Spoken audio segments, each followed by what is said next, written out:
I try to be objective with all of my sports coverage, and listen, Jacy Sheldon objectively should be suspended for this play. I just don't know in what world, in what universe you watch that play back and you go, that was a basketball play. She was trying to make a basketball move, especially with all the angles of this. The voices are getting louder. The frustration is reaching a boiling point, and fans across the basketball world are demanding justice. The WNBA community has erupted in outrage following Jacy Sheldon's vicious attack on Caitlin Clark, and they're making it crystal clear they want Sheldon to face serious financial consequences for her reckless actions that could have ended the career of women's basketball's biggest superstar. Clearly targeting Caitlin Clark most of this game, and that is, that comes from a function of, she guarded her in one-on-one situations a lot up the court, and then rolled into a lot of doubles in the half court, but there was talking and chirping all game, and for me, it was punctuated by Caitlin Clark's final play before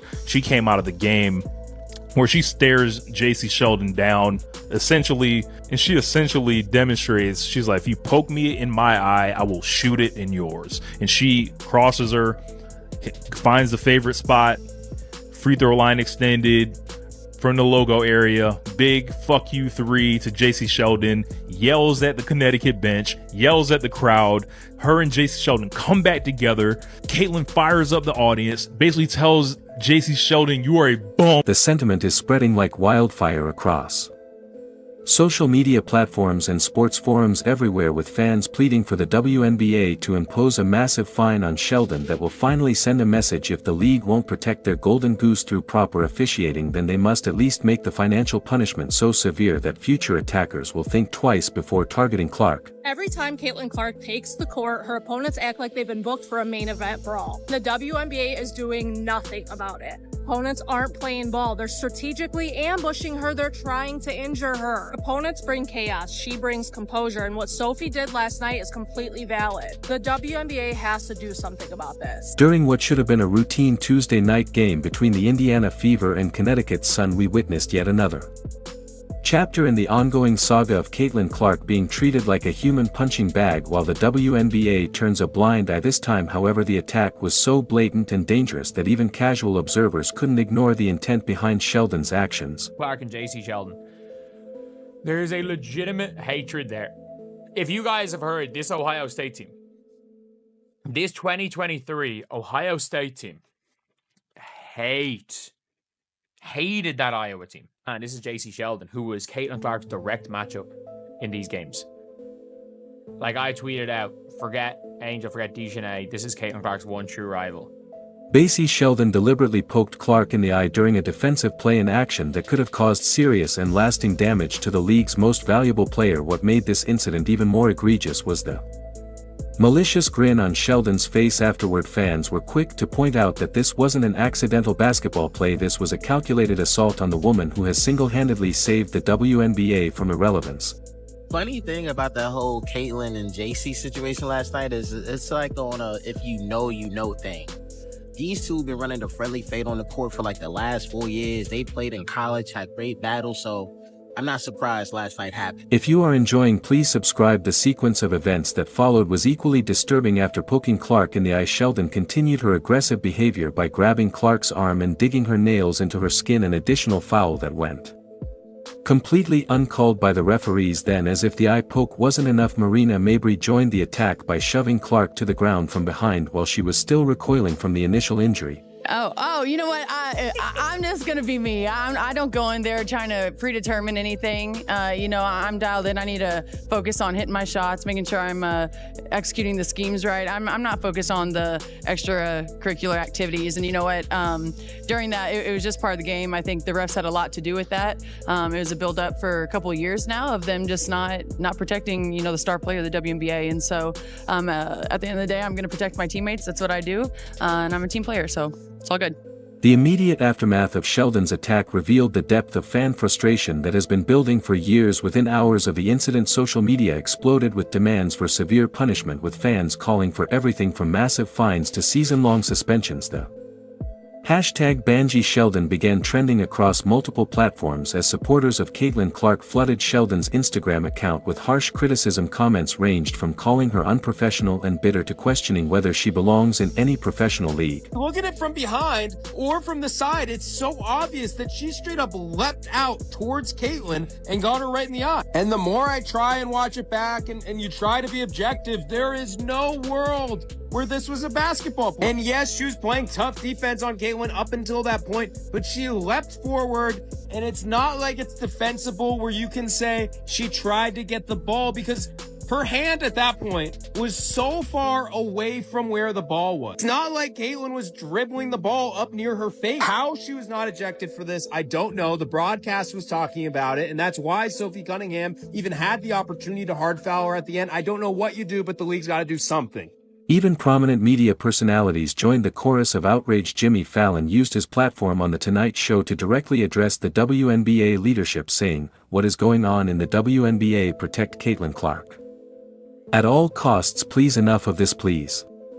When mainstream entertainment figures are publicly calling out the league's failures, you know the problem has transcended basketball. Dave Portnoy from Barstool Sports didn't mince words in his criticism, calling the attackers jealous loser punks and suggesting they should go play in a recreational league where no one cares about you. This type of mainstream media attention is exactly what the WNBA doesn't want: negative publicity that exposes their systematic failure to protect their most valuable asset. We'd stop the fighting. He thought they meant the WNBA. What is going on? Protect Caitlin Clark at all costs, please. Enough of this. Please. To understand why fans are demanding such severe punishment for Sheldon, you have to understand the astronomical value that Caitlin Clark brings to the WNBA. The numbers don't lie, and they paint a picture of a league that owes its current success entirely to one player. According to Dr. Ryan Brewer, an associate professor of finance at Indiana University Columbus, Caitlin Clark was responsible for a staggering 26.5% of all WNBA economic activity during her rookie season alone. To put this in perspective, that's more than a quarter of the entire league's financial success tied to a single player who was making just $76,535 in her first year. Brewer's projections for 2025 are even more mind-blowing. He estimates that Clark could generate nearly $1 billion in total economic impact for the WNBA this season. That's billion with a B, a number that dwarfs the entire previous history of women's professional basketball. When a single player is responsible for that level of economic activity, allowing her to be targeted and potentially injured becomes not just morally wrong but financially catastrophic. Listen, bring Caitlin Clark to the NBA right now, because the refs ain't gonna protect her. She only got one teammate, and that's her, who gonna do something about it. Like, yo, yesterday, that's malice in the palace activity. Call for it. That y'all should have been throwing hands all over the place. How do you get poked in the eye, then get thrown to the ground, and then you receive a technical foul? And don't none of your teammates want to step up, fight, squabble, none of that. They just looking like, yo, it's been, we know that y'all been targeting Caitlin Clark now. Now, I'm even watching, I'm like, hold on, what? Like, how are y'all letting this happen? How are y'all not protecting this girl? Now, she clearly is a superstar, right? But there's plenty superstars in the WNBA, and don't none of them get treated the way Caitlin Clark get treated. Now, y'all gonna mess up and ruin the whole numbers, your ratings, your all that, if y'all don't have Caitlin Clark in y'all's league. So y'all better start acting right. I'm telling you. The WNBA's response to the Sheldon attack has been nothing short of pathetic. Sheldon received a flagrant 1 foul, which carries an automatic fine of just $2,000. Marina Maber's technical foul was upgraded to a flagrant 2, resulting in a fine of $400. To put these penalties in perspective, that's less money than most people spend on a nice dinner. Meanwhile, Sophie Cunningham, who finally stood up to defend Clark, received not only a flagrant 2 foul during the game but was also hit with an additional undisclosed fine from the league. The message is clear: attack Caitlin Clark and pay $200, but defend her and face multiple punishments. The system is completely backwards. Fans aren't just upset about the inadequate punishment, they're actively organizing to demand change. Multiple petitions have emerged calling for more severe discipline with hundreds of signatures accumulating in just days. The sentiment is unanimous. The current fine structure is completely insufficient for the severity of the offense. Social media campaigns have sprouted with specific demands. Fans are calling for fines in the tens of thousands of dollars, arguing that anything less than a month's salary isn't a real deterrent. Some are even demanding that a portion of any fine be paid directly to Caitlin Clark as compensation for the targeting she's endured. This has been a very contentious 12 hours since the game. A lot of people on ESPN saying ridiculous things, like Monica McNutt saying she had no problem with Marina Mabry's foul. And I look at that in comparison to the Sophie Cunningham foul, which I have seen people say has no place in the league, unsportsmanlike, when that actually is a lot more sportsmanlike than the Marina Mabry one. Marina Mabry was completely disconnected from the play, had nothing to do with it. There was no play even going on when Marina Mabry did that. The logic is sound from both a financial and safety perspective. If Jacy Sheldon's high poke had caused serious damage to Clark's vision, the WNBA could have lost hundreds of millions in revenue. From a pure business perspective, the WNBA's approach to protecting Caitlin Clark makes no sense whatsoever. They're sitting on the biggest phenomenon in women's sports history, a player who has transformed their attendance figures, television ratings, and merchandise sales, yet they're allowing her to be systematically targeted by players with grudges and agendas. When teams can't sell tickets without her presence, when television ratings triple when she plays, when entire cities reorganize their venues to accommodate the crowd she draws, the smart business move would be to ensure her safety and success through severe financial penalties for those who target her. Consider this: the Indiana Fever's franchise valuation jumped from $90 million to $340 million in just 1 year, almost entirely due to Clark's arrival. That's a $4 billion increase in value attributable to a single player. When that level of financial impact is at stake, a $2,000 fine for attacking that player isn't just inadequate, it's financially irresponsible. You having Caitlin Clark is a once-in-a-generation talent. She was massively successful in college, and that's transcended into the WNBA, where she's leaps and bounds above pretty much most every player there. You're allowing her to get beaten up on the regular during games, flagrant fouls, people trying to take her eye out. That's happened a couple different times last year and this year. And you're not protecting. Beyond just finding Sheldon, fans are increasingly arguing that Caitlin Clark deserves direct compensation for the abuse she's endured. The logic is straightforward: if a player is being systematically targeted in ways that no other player in league history has experienced, and if that targeting is directly related to her massive value to the league, then she deserves financial compensation beyond her standard salary. Bart's current salary is a joke compared to her economic impact. She's making $78,000 this season while generating nearly $1 billion in economic activity for the league. That's a return on investment that would make any business executive weep with joy, yet the league allows their golden goose to be attacked with impunity. Some fans have proposed a protection bonus system where any player who commits flagrant fouls against Clark must pay a percentage of their salary directly to her. Others suggest that the league itself should provide additional compensation to Clark for enduring treatment that goes far beyond normal basketball competition. Given Clark's unprecedented impact on the WNBA's financial success, creating a protection and compensation system specifically for her would be both fair and financially prudent. One could argue she is an A-level star, and they don't even have B and C level stars. From A, it drops to D.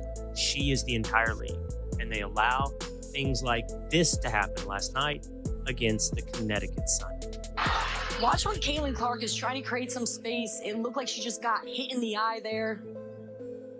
Oh, and Marina Mabry, I missed that one. What are you doing, huh?